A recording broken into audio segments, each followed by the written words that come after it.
I love you. I love you too.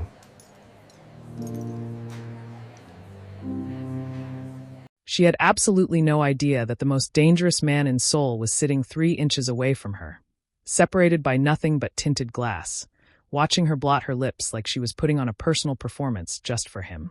It was a Wednesday morning in Mapo. The kind of morning where the autumn light came down clean and gold, and the streets moved with the particular energy of a city that did not wait for anyone. Adiz Nwosu was one of those people. She had somewhere to be. She was late. Again. Her alarm had apparently decided this morning was the day it would no longer be accountable to anyone.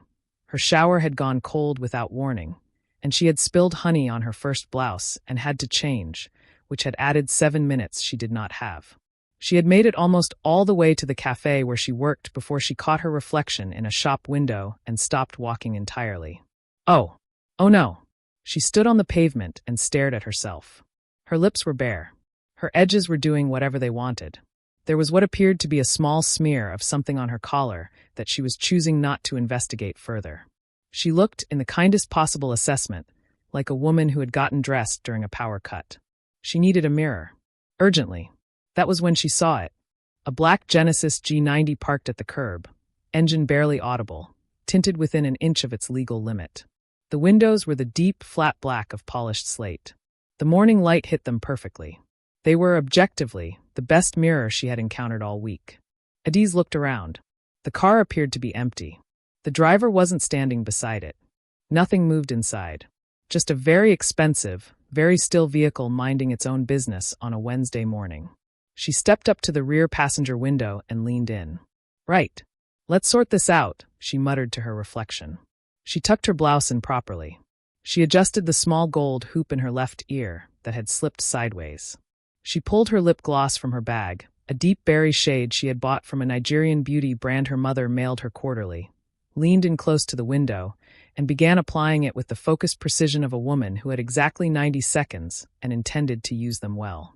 She pressed her lips together, tilted her head, checked both angles, smoothed one fingertip along her edges, leaned back, looked at herself with the critical eye of someone who knew what she was working with, and nodded once. Then she pointed at her reflection with both index fingers. That's the one, she said. There she is. And she walked away. If you're new here, welcome to Tales of Solace. This is where love crosses every border, sometimes every line of good sense, and occasionally the law. If you love drama and slow burns and stories that make you argue with your screen, you are exactly where you need to be. Subscribe right now, tap the bell, and drop a comment telling me what you think is about to happen. Because I promise you, you are not ready for what that woman just walked into. Inside that G90, behind that impenetrable tinted glass, sat Seo Hyun-jae. On paper, chairman of Seo Capital Management. On every other level, the head of the most precisely run criminal organization on the Korean peninsula. He was 32 years old. He had the kind of jaw that seemed deliberately constructed for intimidation and eyes so dark they absorbed light rather than reflecting it. He had not smiled in a context that wasn't calculated in 4 years. He controlled 2 of the major cargo corridors through Incheon Port, had properties across Seoul that served purposes the general public would never be cleared to know, and ran an operation so clean and so feared that rival organizations talked about him the way people talked about weather systems. You didn't negotiate with it. You moved out of its way. He did not get distracted. He did not get flustered. He had never, in the entirety of his adult life, lost the thread of a conversation because of a person. Until this Wednesday morning, when his phone was at his ear mid-sentence, and a woman he had never seen before in his life walked up to his window and started using it as a personal vanity mirror. His sentence stopped. It just stopped. His underboss, Kwon Dae-ho, was saying something on the other end of the line about the Incheon situation. The words became sound without meaning, because the woman was now applying lip gloss in his window with the focused, unhurried confidence of someone who was completely at home in the world, leaning close enough that her breath briefly fogged the glass. And Hyun-jae was watching her the way a man watched something he could not immediately categorize. She was extraordinary. Her skin was deep brown and caught the morning light the way good leather caught it, warm and luminous.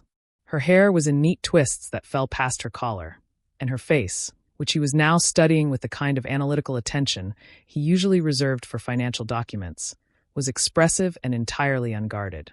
She was having a full private experience in the window of his car, completely unaware of him, and the total unself-consciousness of it was the most disarming thing he had encountered in recent memory.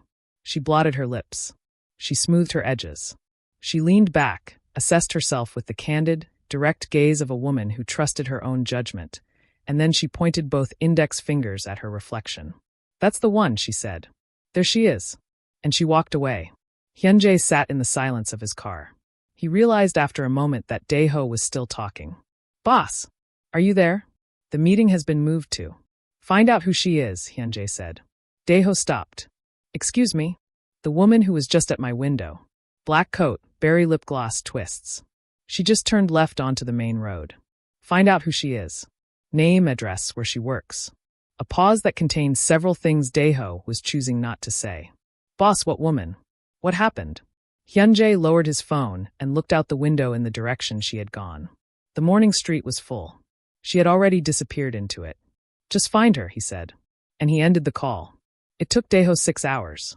Her name was Adiz Nwosu. "I am 25 years old. Nigerian. I moved to Seoul 14 months ago." She worked at a small specialty coffee and pastry cafe in Mapo called Grain and Gold. No record of anything. No connections to any organization. No family in Korea. One close friend, a woman named Chisholm who worked at a natural hair studio 4 streets from the cafe. She was, by every metric Hyun-jae used to assess people, completely ordinary. And yet he had not been able to finish a single clean thought since she had walked away from his window. He went to the cafe the next morning. He told himself he was simply verifying information. He told himself it was a standard assessment. He had Dae-ho drive him in a different car, something less immediately attention-drawing, though a man like Seo Hyun-jae was never truly unnoticeable.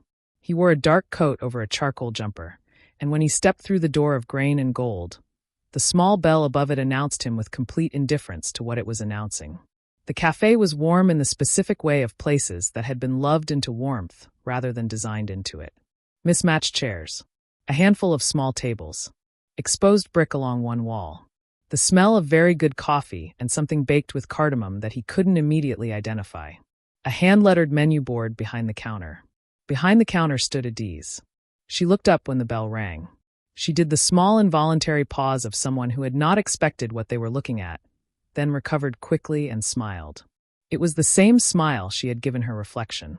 Immediate, unfiltered, bright in a way that had nothing to do with performance. "Hi," she said. "Welcome to Grain and Gold. What can I get you?"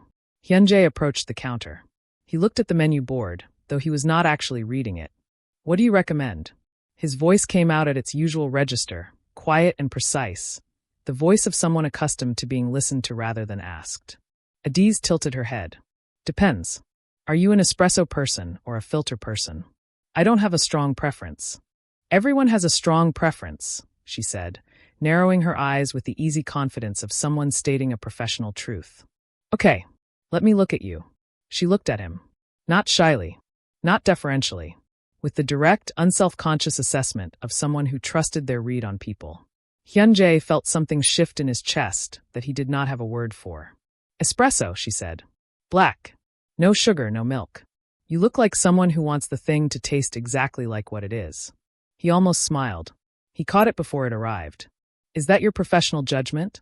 I've been doing this long enough. I'm rarely wrong." She turned to the machine. "I'll make you a single origin pour-over on the side as well. If you don't like it, it's in the house." He took the seat closest to the counter. He watched her work. She moved behind the counter the way she had moved on the pavement, with the unhurried self-possession of someone at home in their body and their space. She hummed something under her breath while she calibrated the grinder. She arranged the cups with a small, habitual care. She called the one other customer in the cafe at the time by name and asked after their morning like she had been asking for years. She placed his coffee in front of him. Their hands did not touch. But when he looked up and found her already looking at him with frank curiosity rather than deference, he felt the force of her attention like something physical. "You look like you're making a decision," she said. "I'm always making a decision." "About the coffee?" "No." She smiled at that, a quick, private smile that suggested she had filed the answer away. She moved to the other end of the counter. He drank the coffee. It was, without question, the best pour-over he had had in years. He came back the next day. And the day after that. By the fourth visit, Adiz had his order started before he reached the counter. By the sixth, she had started talking to him while it brewed. By the eighth, they were having actual conversations, and he had learned that her name meant daughter, and that her mother in Ibadan had cried when she moved to Seoul, and that she had a way of talking about ordinary things, as though they deserved the full attention of a serious mind. "You're the quietest regular I've ever had," she told him one afternoon, leaning on the counter during the slow window between lunch and the afternoon rush. "Most people come in, and I end up knowing their whole situation within 3 visits. You just sit there." "I'm listening," he said. "To what?" "You're not asking anything." "I don't need to ask. You tell me things when you're talking about other things." She looked at him for a moment. "That's either very perceptive or slightly unsettling." "Possibly both." She laughed. It was a full, unguarded sound that moved through the room and through him simultaneously, and Hyun-jae found himself doing something he had not done since before the organization, before the weight of his father's legacy, before the years of being the man no one looked directly at without careful consideration. He was enjoying himself. "Can I ask you something?" she said one afternoon, when the cafe was empty and the rain had started outside and she had brought him a second cup without being asked. "Go ahead. Why do you keep coming here? And don't say it's for the coffee, because I know you can afford coffee from places that cost 4 times what I charge." The truth sat at the front of his mind, clear and completely inappropriate.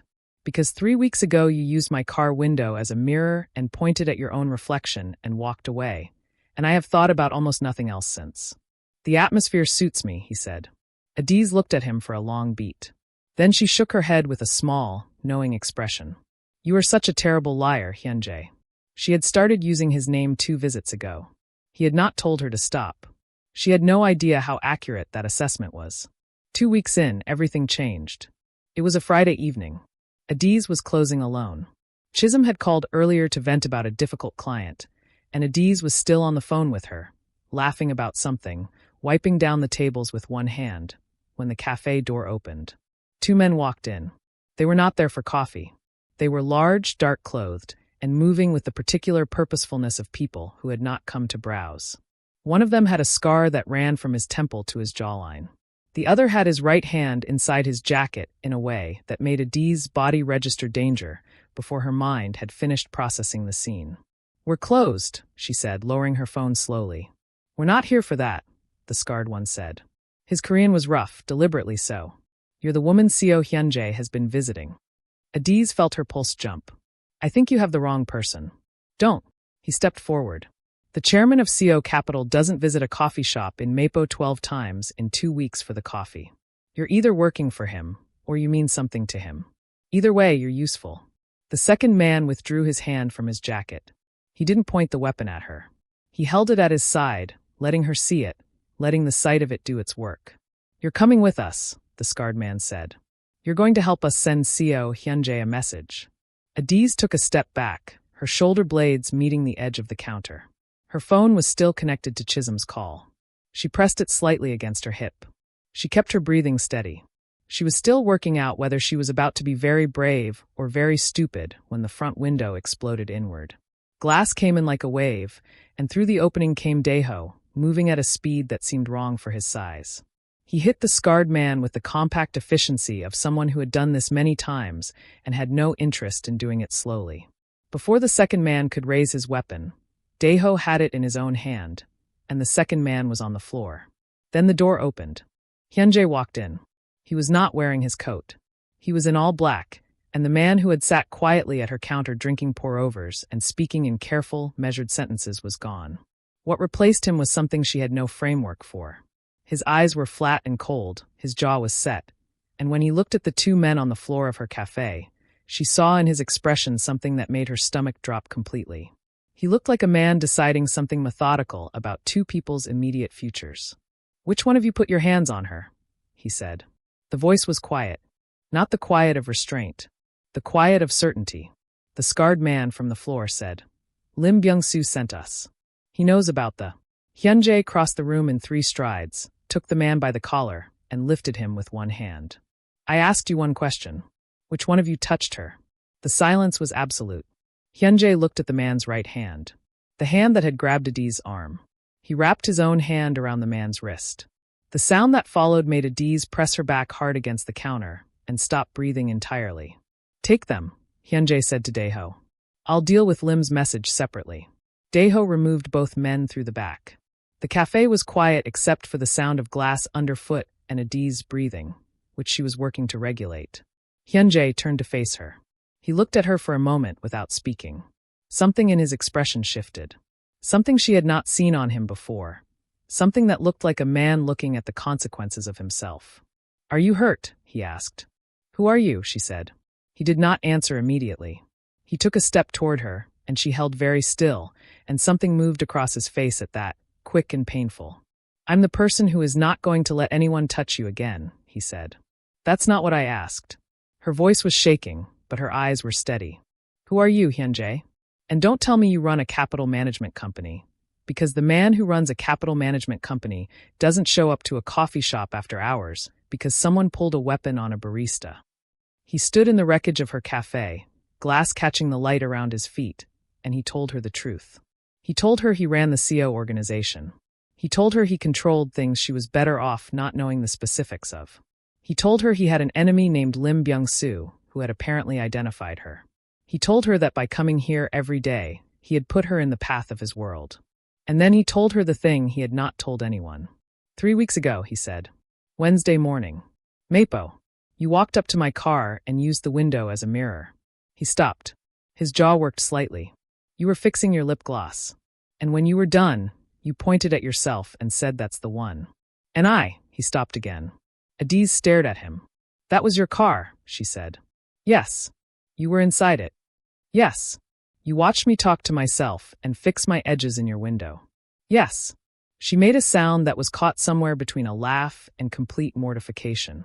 Oh my God. I cannot believe that it is so embarrassing. It was the most captivating thing I have ever seen, he said.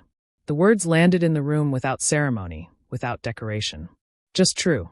She looked at him, this man who had broken someone's wrist without expression, and was now standing in her destroyed cafe telling her that watching her fix her lip gloss was the most captivating thing he had ever seen, and she felt something shift in her own chest that she had no sensible home for. You should stay away from me, she said. You said it yourself. You put me in danger just by walking through that door. I know. So go. He didn't move. I can keep you safe. From who? From the people who came for me because of you? Hyun-jae, you are the danger. You are the direct source of every dangerous thing that happened in this room tonight. She watched the words land. Watch him absorb them, his shoulders tighten, his hands close at his sides. You're right, he said quietly. He turned toward the door. He was almost through it when Adiz said, Wait. He stopped. Didn't turn. If you walk out right now, she said, and her voice was steady even though nothing inside her felt steady. Don't come back. Don't come to my cafe. Don't have people watching me. Don't be part of my life. Because if you leave now and then you come back, I won't be able to tell you to go a second time. And we both know that would be the worst possible thing for both of us. He stood in the doorway with the cold night behind him and the warm wreckage of her cafe in front of him, and Adiz behind it with berry lip gloss and flour dust on her apron and fire in her eyes, giving him a choice he had no reasonable right to make. He turned around. Then I'm not leaving, he said. He turned around. And everything that happens next is because of that one decision made in a broken doorway on a Friday night in Mapo. Hyun-jae had the cafe repaired within 48 hours. New window. New display case. A sound system that he had selected himself without being asked. He also arranged 2 of his people outside, positioned as ordinary morning commuters, to watch the entrance at all times. Adiz told him it was too much. He told her it was necessary. They argued about it for nearly half an hour, during which Daeho stood near the back counter finding the ceiling extremely interesting. Despite everything, despite the smashed window and the men on the floor, and the truth that had cracked open the version of him she had constructed across 12 cafe visits, Adiz did not send him away. She told herself it was pragmatic. She told herself she needed to understand what she had walked into, that the smart thing was to stay close to the information rather than push it away. She told herself a lot of things in those first few days that were precise and sensible and were not the real reason. The real reason was that when Hyun-jae looked at her, she felt something she had not felt before. Not the feeling of being noticed, which she was used to. Not the feeling of being assessed, which she had learned to manage. The feeling of being seen completely and without agenda by someone who had no reason to perform anything for her. He came to the cafe after hours now. She made things she was testing, new recipes, combinations she wasn't sure about, and he ate every single one without complaint, including the cardamom orange attempt that was clearly not working and the savory scone that had gone wrong in 2 different directions. He ate them the way he did everything, with full attention and without theatrics. They talked. Not about his world. About hers. About growing up in Enugu with 3 aunties who all had opinions about her hair. About the specific experience of loving a city that didn't entirely know what to do with you. About why she had moved to Seoul, because she had wanted to be somewhere she could build something entirely her own, from nothing, with no one's history attached to it. "And is that what you found?" he asked one evening, sitting at the smallest table in the cafe while rain came down the windows. "Parts of it," she said. "The building is something apart. I'm still working on the rest." "What's the rest?" She looked at him across the table. Their knees were close enough to almost touch beneath it. "Someone who actually sees what I'm building. Not just that I'm building." He looked at her steadily. "I see it." She believed him. That was the dangerous part. On the 7th evening, he kissed her. It happened without a lead-up, which was strange because Hyun-jae did nothing without a lead-up. They were in the cafe kitchen. She had been showing him how to fold croissant dough, laughing at the painstaking way he handled it, like it was something classified, and she had reached up to brush flour off his jaw because it was there and it needed to be brushed, and her hands simply did it before asking her brain for clearance. Her fingers stayed. His hand came up and covered hers against his face. Then his mouth was on hers, and the world outside that kitchen stopped. The kiss was not tentative. It was not the careful, considered action of a man who planned everything. It was what happened when control was outpaced by feeling. His hands went to the back of her neck, and she felt the tension in his hands, the restraint finally abandoning post, and she kissed him back with the same honesty she brought to everything, fully and without hedging. When they finally pulled apart, both slightly out of breath, foreheads touching, Adiz whispered, "This is a very bad idea." "Yes," he said. "You're a crime boss." "Yes. I make croissants. Exceptional ones." "Hyun-jae." "I know," he said, pulling back just enough to look at her. "I know what this is. I know what it costs. I've been standing in front of that accounting since I found your name. And I'm still here." She looked at him. This man who had ended a conversation with a broken wrist without changing his expression, and was now standing in her kitchen covered in flour, telling her he knew the cost, and was paying it anyway. "What do you want from this?" "Everything," he said simply. "That's the problem." And the terrifying thing was that she understood exactly what he meant. But the world outside the cafe did not pause for late evenings and flour-covered kitchens. Lim Byung-soo was not a man who sent 2 operatives somewhere and forgot about them when they didn't come back. He was older than Hyun-jae, more established in the old model of how these things operated, and deeply resentful of the Seo organization's precision and reach. He had been testing the edges of Hyun-jae's defenses for months, looking for a way in. Now he had something. He sat in his office in Yeongdeungpo, looking at photographs his men had taken before their unfortunate encounter with Daeho. The woman at the cafe counter. The woman walking home.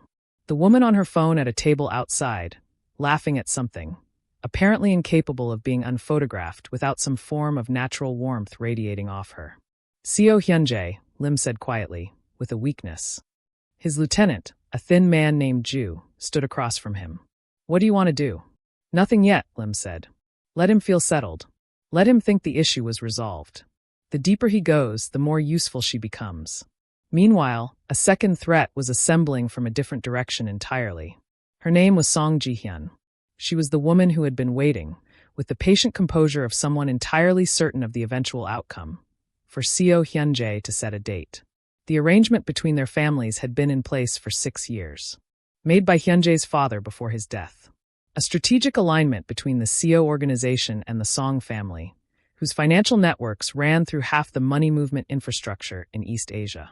Ji-hyun was calculated, beautiful in a curated way, and had been prepared since her mid-20s for the specific role of being the wife of a man like Hyun-jae. He had never set a date. For years, she had accepted this with the patience of someone playing a long game. He cited business, timing, complexity. She waited. She had always believed that the appropriate moment would arrive and he would acknowledge the arrangement because that was what men like him did. They honored the architecture their fathers built. Then her people told her about grain and gold. Ji-hyun sat in her penthouse in Cheongdam-dong, looked at the information on her phone, and felt something cold move through her that she refused to call what it was. The next morning, Adiz was filling the pastry case with fresh almond croissants when the door opened and a woman walked in who looked like she had been assembled by a committee committed to the idea of flawlessness. Korean. Tall. Wearing a cream coat that probably cost more than Adiz's first 3 months in Seoul combined. Sharp, composed features and eyes that were doing something specific that Adiz registered immediately as assessment. Adiz Nwosu, the woman said. A statement, not a question. Adiz set down the croissant. That's me. I'm Song Ji-hyun. She paused. I'm Hyun-jae's fiancé. The word hit somewhere between the sternum and the stomach. Adiz kept her face still. She was very good at keeping her face still when she needed to. I see. He didn't mention me, Ji-hyun said, looking around the cafe with an expression that was very nearly disdain and was managing not to be. How interesting. There might be a misunderstanding. There isn't. Ji-hyun placed something on the counter. A photograph. Herself and Hyun-jae at a formal event, both in black tie, standing close in the way of people who shared something. Our families have been aligned for years. The arrangement predates you significantly. Adiz looked at the photograph. Then at Ji-hyun. Why are you telling me this directly? Because I want you to understand something. Ji-hyun leaned forward slightly, her voice dropping to the register of a woman saying the real thing without witnesses. You are new. You are interesting to him because you are different. Because you are warm and unguarded and unlike anything in his world. Men like Hyun-jae notice that. But when the accounting comes, and it always comes, he will choose his empire. He will choose what his father built. He will choose what was arranged before you arrived. She straightened. You will be a chapter. A warm one, but a chapter. Adiz felt the words settle into her like something finding purchase in a crack. She had been afraid of this. Not Ji-hyun specifically. Of the version of this she had known was possible from the first day she had understood what Hyun-jae actually was. Get out of my cafe, she said. Quiet. Even. Ji-hyun smiled with perfect composure. You have something. I'll give you that. She turned and walked out, leaving her photograph on the counter. When Hyun-jae arrived that evening, he found Adiz sitting on the counter with the photograph in her hand, her legs dangling, her expression the specific neutrality of someone who had been sitting with something difficult and had decided not to perform the having of it. She held up the photograph when he came through the door. He looked at it. He looked at her. His hands were still at his sides. Were you going to tell me? She asked. The arrangement is not real. My father made it. I never agreed to it. But you never ended it. She looked at him directly. She's been waiting for you for years, Hyun-jae. She genuinely believes this is happening. And you let her believe that while you were coming here every day, kissing me, making me think, her voice caught. She stopped. Adiz. You told me you wouldn't lie to me. Her voice was steady again, but it cost her something. You said that, in this cafe, standing in the glass. And then you kept this from me. I was going to tell you. He crossed the room and stood in front of her, close but not touching, giving her the space to stay where she was. I want to end it. Tonight. I'll contact her father. I'll dissolve the arrangement. And what about what Ji-hyun does next? That woman looked at me like I was something she was doing me a favor by not removing. She is not going to sit quietly. I won't let her hurt you. You keep saying that. She looked at him. But who protects me from this? From the fact that I've been sitting in my cafe for 3 weeks falling for a man who has a fiancé he never mentioned and enemies who send people through my window? Who protects me from the specific feeling of not knowing which version of you is real? His composure cracked. Not entirely. A fault line, a visible fissure in the construction he maintained at all times. His eyes changed. The controlled, measured surface of him showed something underneath. They're both real, he said, and his voice was lower than she had heard it, rougher at the edges. The man who runs the organization, and the man who cannot concentrate on anything since a Wednesday morning in Mapo. Both of them are real. And both of them are standing in front of you asking for the chance to be worth what this costs you. She looked at him for a long time. End it, she said. Tonight. Tonight, he said. He called Song Ji-hyun's father that same evening. The conversation was brief and absolute. Hyun-jae dissolved the arrangement. Ji-hyun's father raged. Hyun-jae gave no explanations, no negotiations, no apologies. He said, the arrangement is ended. Any response will be received accordingly. And he ended the call. The fallout was immediate. Ji-hyun did not receive the news with composure. She sat in her penthouse and felt the cold thing inside her become something hotter and more precise. She had waited years. She had positioned herself, shaped herself, arranged herself around a future that had been promised. And it had been taken not by a rival family, not by a strategic recalculation, but by a woman who made croissants in Mapo. She thought carefully about who would most want to use this. And then she called Lim Byung-soo. They met in a private room at a restaurant in Yongdongpo. Ji-hyun sat across from the man who was Hyun-jae's most active adversary and felt nothing except the clean edge of a decision already made. He ended the arrangement, she said. For her. Lim studied her. What do you want from me, Miss Song? I want him to understand what it feels like to have something taken from him. Lim leaned back. His smile was the kind that made people want to leave the room. I think we have aligned interests. 2 days after that meeting, Adiz was walking home from the cafe when she noticed that the 2 people Hyun-jae had positioned on the street were gone. She felt their absence immediately, a prickling awareness that the texture of the evening had changed. She quickened her pace. She was half a block from her building when a van pulled up beside her, and the side door slid open. She fought. She kicked, she threw her elbow, she screamed. But there were more hands than there were of her. Something was pressed against her face. The street narrowed. Seoul went dark. When she came back to herself, she was in a large industrial space, cold and smelling of metal and old concrete. Her hands were secured behind her. Her head was slow. Across from her sat a man she had never seen before.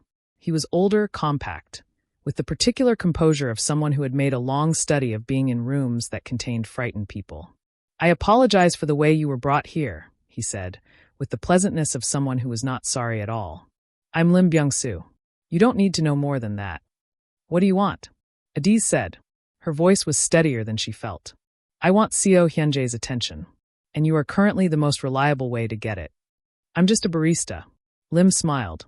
He dissolved a 6-year strategic alliance for you. He has 2 of his best people on your street. He visits your cafe more than any fixed location in his life except his own office. You are not just a barista. You are the first thing that man has wanted for himself in a very long time. And that makes you extraordinarily useful to me. He picked up his phone. He dialed. 2 rings. Lim. Hyun-jae's voice was flat. The flatness of someone who already knew. I have something of yours. He nodded at the man beside Adiz, who gripped her arm hard enough to make her gasp. The sound carried through the phone. What happened to Hyun-jae's voice after that was not something Adiz had heard before. It didn't get louder. It got quieter. A quiet that made the man gripping her arm release it and take a small, involuntary step back. If you have harmed her, Hyun-jae said, there is no geography that protects you. Lim's smile flickered. I want the Incheon corridor contracts. Full transfer. And I want you to step back from the northern operations. He paused. You have 6 hours. He ended the call. Adiz sat in that chair for 6 hours. Lim left her with 4 of his people. They did not speak to her. They did not touch her. But the weight of her situation sat in the room like a 5th presence. She thought about her mother, about Chisholm, about the smell of cardamom and good coffee in the morning, and what she had been building in that small cafe in Mapo. She thought about Hyun-jae and the way he had looked at her that first night after the window was broken, like she was the only thing in his world that had no calculation attached to it. She did not cry. She sat straight and she breathed and she waited. 6 hours passed. The lights went out. What followed was sound without visibility. Something hitting, something breaking, the percussive noise of a space being cleared quickly. Then a hand on her wrists, and the restraint was gone. It's me. Hyun-jae's voice, directly beside her ear. I've got you. Don't talk. Just hold on to me.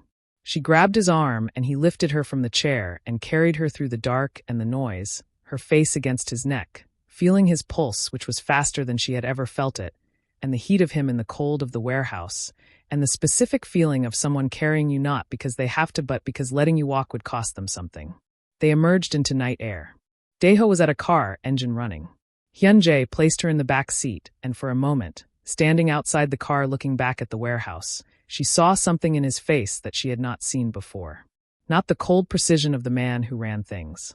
Something older and rawer and more frightening because it was so unguarded. He got in. The door closed. Daeho drove. In the car, Adiz was shaking. He took off his jacket without speaking and put it around her.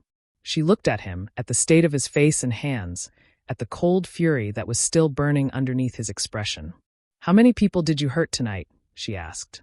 "Not enough," he said. "Hyun-jae. He took you." His voice cracked on the word. "A single fracture. He put hands on you. He thought he could use you till he stopped." His jaw locked. "I would take everything apart before I let someone use you like that. You understand that? Every piece of it." "That's what frightens me," she said quietly. He looked at her. The cold fury shifted, replaced by something far more unprotected. His eyes went to the marks on her wrists where the restraint had been. "Are you leaving?" he asked. The question came out of him like something had finally made the decision to ask it regardless of the cost. She reached over and took his hand. It was in a state she was choosing not to examine too carefully. She held it anyway. "No," she said. He pulled her against him, his arms going around her, his face pressed into her hair. She felt him breathe. Just breathe. This man who had just taken apart a warehouse to get her back, trembling slightly, like a person who had been running on something unsustainable and had finally been given permission to stop. "I'm right here," she said. "I'm right here." She said no. She's still here. And now the man she is holding just became the most frightened he has ever been, not of Lim, not of any of it, but of what it means that she stayed. They went to his penthouse. It was the first time she had been there.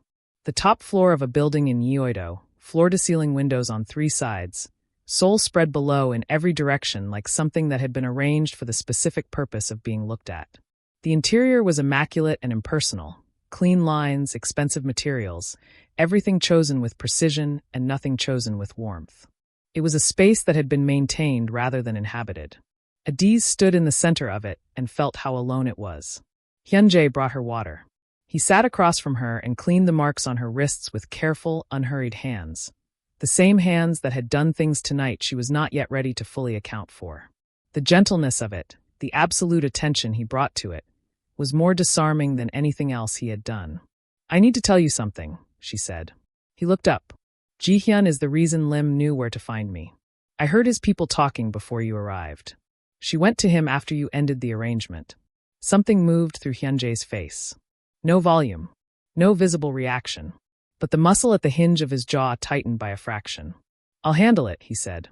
"How?" "More of what happened tonight. If necessary." "Hyun-jae." She waited until he was looking at her directly. She put her hands on either side of his face, which she had learned was the only thing that reliably made him stop moving and receive what she was saying.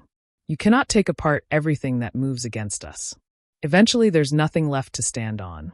I need you to be smarter than they are. You are smarter than they are. I have watched you think.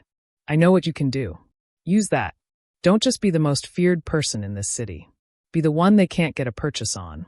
He looked at her for a long moment. "You're asking me to change what I am," he said. "No," she said. "I'm asking you to let what you are be more than one thing." He closed his eyes. When he opened them, something had shifted. Not softness. Clarity. The specific clarity of a person who has been given a frame that fits what they already knew. "You make me want to be worth something other than what I've built," he said. "You're already worth it," she said. "I'm asking you to act like you know that." He kissed her. Not the desperate, consuming way of before. Deliberately. The way you kissed someone when you were making a decision about them, when the kiss was also a sentence. She pulled back and looked at him. "Stay tonight," she said. "Not because the world is burning. Because I want you here." "There is nowhere I would rather be," he said. That night, they lay in his vast, impersonal bedroom, her head on his chest, his hand tracing slow patterns on her shoulder, Seoul glittering 40 floors below them. "What now?" she asked. "Now I end this properly." His voice was even, measured. The voice she had first heard asking for a coffee recommendation and now recognized as the voice he used when he had already mapped the terrain. "Lim overplayed tonight. He showed me his alliance with Ji-hyun. I can use that." "How?" "Ji-hyun's father doesn't know she went to Lim. If he finds out his daughter is aligned with a rival organization and betrays both families for a personal grievance, he won't see it as acceptable. The Song family's position depends on being seen as reliable actors. Ji-hyun going to Lim destroys that credibility with everyone who matters. Without the Song financial networks, Lim loses his laundering infrastructure. He becomes exposed." Adiz propped herself up and looked at him. You worked all of that out while you were in the warehouse? I worked it out when you told me about Ji-hyun in the car. She shook her head slowly. You're terrifying, you know that. You've mentioned it. Terrifying. She kissed his chest. And mine. Something changed in his eyes at that word. Something she watched happen in real time. The arrival of something he had apparently not expected to feel. Like a door that had been locked for a long time being found open. Yes, he said quietly. Yours. The next 3 days were a demonstration of what Hyun-jae could do when he was operating at his actual capacity, rather than simply his most visible one. He did not confront Ji-hyun. He did not confront Lim. He did not make a single move that anyone standing outside the situation could have traced back to him. Instead, he arranged for evidence of Ji-hyun's meeting with Lim to reach her father through channels that were both untraceable and irrefutable. Recordings. Photographs of their meeting at the Yongdongpo restaurant. Financial transfers between Ji-hyun's personal account and a shell entity connected to Lim's operations. Transfers she had initiated in the days after their meeting as part of what appeared to be an operational agreement. Song Ji-hyun's father was a man for whom loyalty was not an abstract value. It was the infrastructure on which everything he had built was founded. When the evidence reached him, his response was not delayed, and it was not partial. Ji-hyun was cut off from the family's financial network. Her position was dissolved. Her name was removed from the succession documents. She came to Hyun-jae's office the day it happened. She was different now. The polished composure was gone. What was underneath it was harder and more honest, and also more desperate. You did this, she said. You did this, he said, without looking up from his desk. You went to Lim Byung-soo. You provided information that led to a woman being taken off a street. You conspired with my primary adversary for a personal grievance. All of it. You humiliated me. Her voice was tight and controlled, but not entirely. You dissolved an arrangement that had been in place for years. You chose. She stopped herself. Be careful, he said, looking up. His voice was very even. She looked at him, and for the first time in the 6 years she had been positioned as his eventual partner, she saw something in his eyes that she had never seen before. It was not hostility. It was not contempt. It was an absence of something. She was absent from his calculations in a way she had never been before, because she had been replaced completely and without negotiation by something else. She had waited years for this man, and he had found himself in 3 weeks in a cafe in Mapo. You'll regret this, she said. The only thing I regret, he said, is not ending the arrangement before it became a source of harm to someone who deserved better than any of this. Ji-hyun left. She would not be a visible presence in Seoul for quite some time. With Ji-hyun's fall came Lim's unraveling. The Song family's withdrawal from their financial arrangement didn't just weaken him. It exposed the scaffolding his operation depended on to people who had previously given him the benefit of the doubt, the benefit of appearing more stable than he was. His mid-level people began making alternative arrangements. His allies began conducting quiet audits of how much they needed him versus how much risk he represented. Hyun-jae did not fire a shot. He did not send anyone through anyone's window. He simply allowed the man's organization to process the information that had been made available to it, and he watched it do what poorly constructed things did when subjected to the weight of their own contradictions. When Lim was eventually found to have no remaining viable position, it was Dae-ho who went to deliver the message. The specifics of what happened in Lim's office in Yongdongpo were not something Adiz asked about, and Hyun-jae did not volunteer. What he did tell her, sitting in her cafe at close on a Friday evening with his coffee in front of him and flour somewhere on his sleeve from where she had leaned past him earlier, was, "It's done." She looked at him across the small table. Nobody's going through any more windows? No windows. And Ji-hyun? No longer a consideration. Are you sure? Because I need to tell you something. She leaned forward slightly. I liked the part where you thought of the strategy. I did not like the part where I spent 6 hours tied to a chair in a warehouse. I need you to understand that these are 2 different things that both happened. I know, he said. You should have told me about Ji-hyun from the start. Yes. And you should not have secret positioned people on my street without telling me. Also yes. And when you decide to do something related to my safety, you tell me first. Agreed, he said. All of it. She looked at him. Good. She picked up her coffee. Then we're fine. Are we? We're fine, she said firmly. But I mean it, Hyun-jae. The next time there is a thing, I want to know about it. There will be other things, he said. Not as a warning. As a fact honestly delivered. My world does not become uncomplicated. I can make it safer. I can reduce what reaches you. But I cannot make it the same world as yours. She looked at him for a moment. I know, she said. I'm not asking for that. I'm asking to be in it with you. Which is different. Something in his face changed. The quality of attention he brought to her shifted, became something even more complete than his usual focus. In it with me, he said. Yes. Not beside it. Not insulated from it. Not in a car with tinted windows watching from the outside, no. She smiled at him. I don't love tinted windows, actually. Except that one time. He almost smiled. The ghost of it, at the corner of his mouth. You have no idea what that morning did to me. Tell me. He looked at her across the small table. In the warm light of the cafe she had built in a city she had come to in order to build something entirely her own. And he told her. He told her about the phone call that stopped mid-sentence. About the way she had applied her lip gloss with the focused ease of someone completely at home in herself. About the way she had pointed at her own reflection and the complete, uncomplicated certainty of those 3 words. That's the one. There she is. I had never wanted to know someone, he said. Not like that. Not with that specific urgency. I had wanted things, I had pursued things, I had built things. But this was different. This was the feeling of encountering something that made everything before it looked like it had been pointing toward this. Adiz looked at him. You know what I was actually saying to myself? She said. Tell me. I was late. I'd spilled honey on my good blouse. My edges were doing whatever they wanted, and I had a smear of something on my collar. I was looking at my reflection in what I thought was an empty car window, and I was telling myself to get it together. She smiled. It wasn't a profound moment.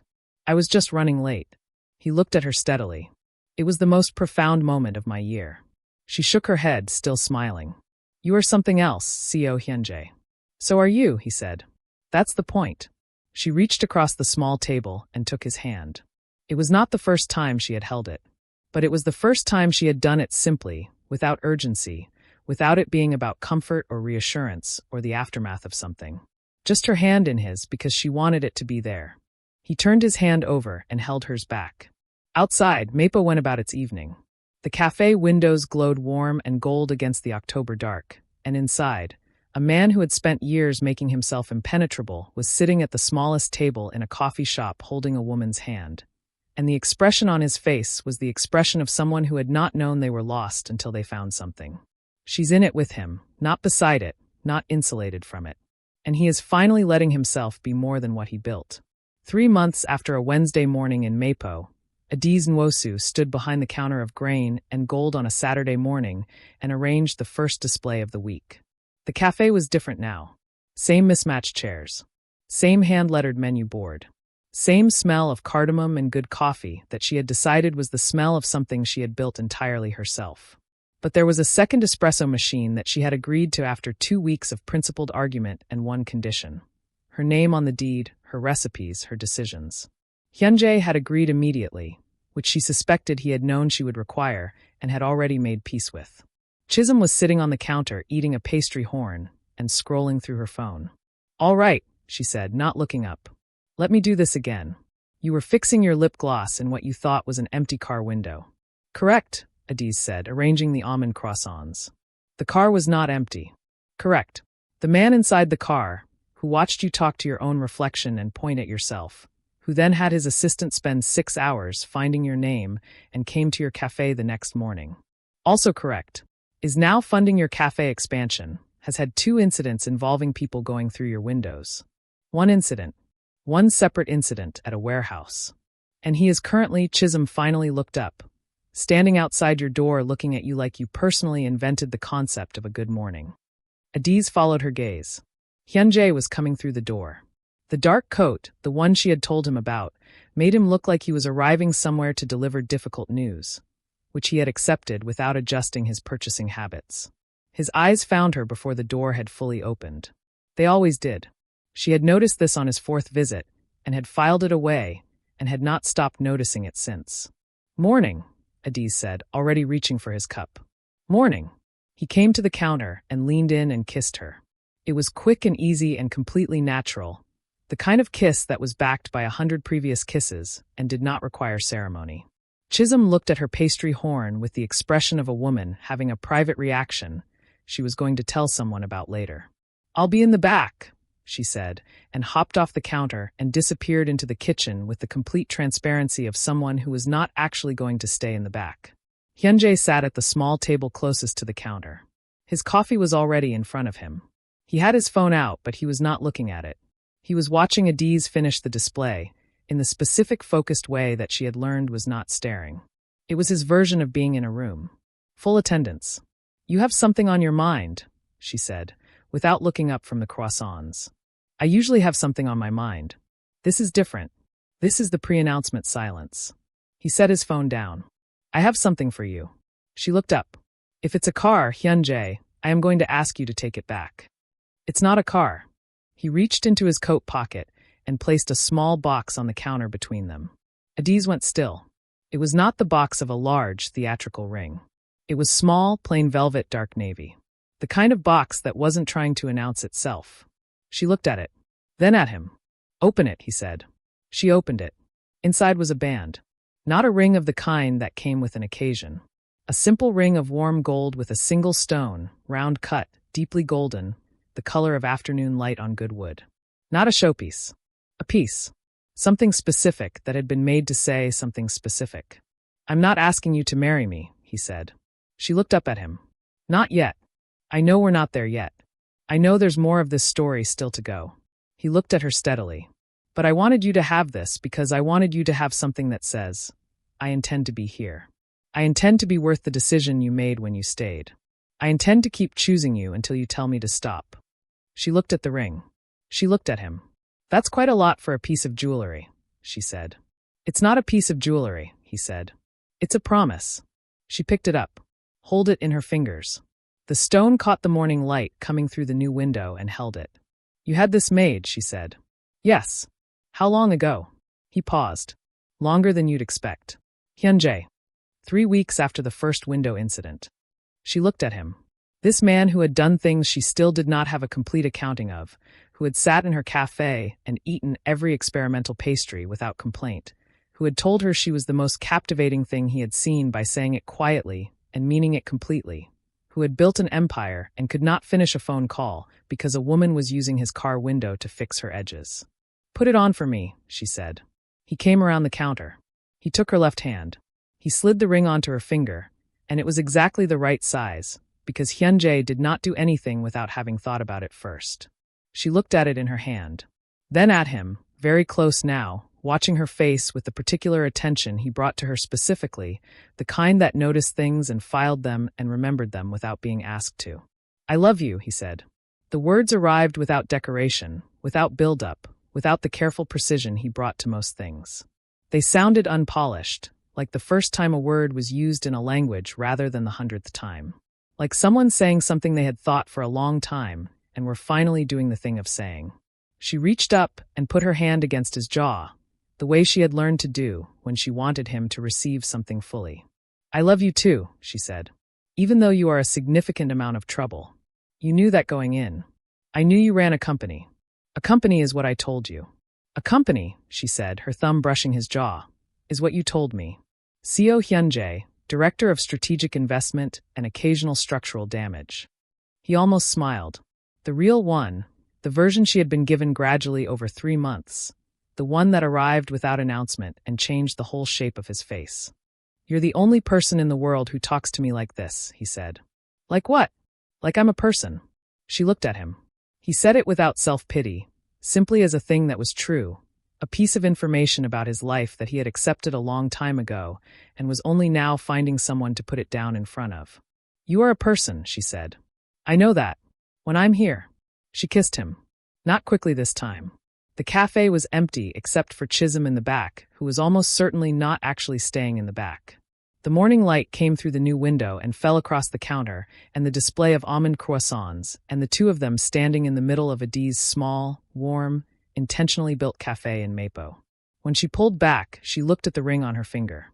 "Chisholm is going to lose her entire mind," she said. "I know. She's going to tell everyone she knows. I know. She's probably listening right now.